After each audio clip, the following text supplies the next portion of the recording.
Magluto ta karon og chicken soup nga naay itlog. No, lami kini siya lutoon og ting-ulan.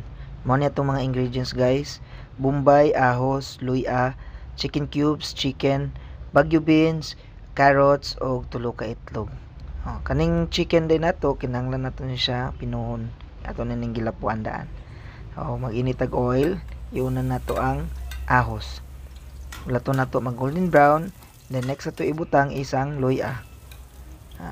Lutoon na to ayo ang luya kay mao ni magdala siya og aroma once nga maluto ni siya ayo. Next ato ibutang ang bombay. Bombay. Lato na to nga maluto ang bombay. I-mix lang nato. Next isunod na to ang chicken.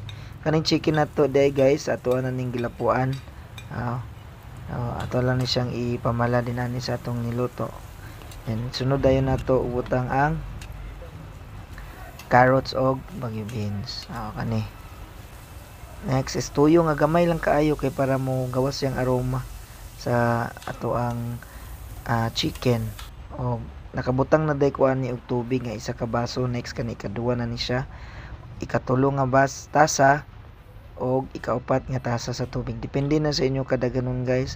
Dito ra na ninyo tirahon sa cornstarch og tubig para mulapot siya din sa inyo ang ibutang asin. The next ito is ang chicken cubes, pepper, o black pepper nga ground para umot gid kay siya nga og pepper. Ito lang ibutang ag asin para to taste. Depende sa inyo sa kadaganon. And ang sunod na to is ang itlog once nga mabukal na siya.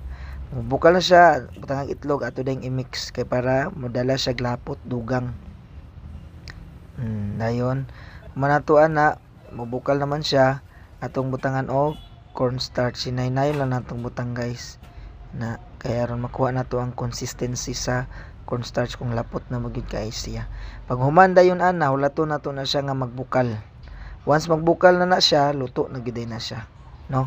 Ibutang na nato ang atong itlog nga giboil. Di ba lami kistanan, lami kini kaunon og ting-ulan. O labi sa pamahaw atong na isabaw-sabaw. Ready to serve na niya ang atong pagkaon. I hope nga magluto po mo sa inyong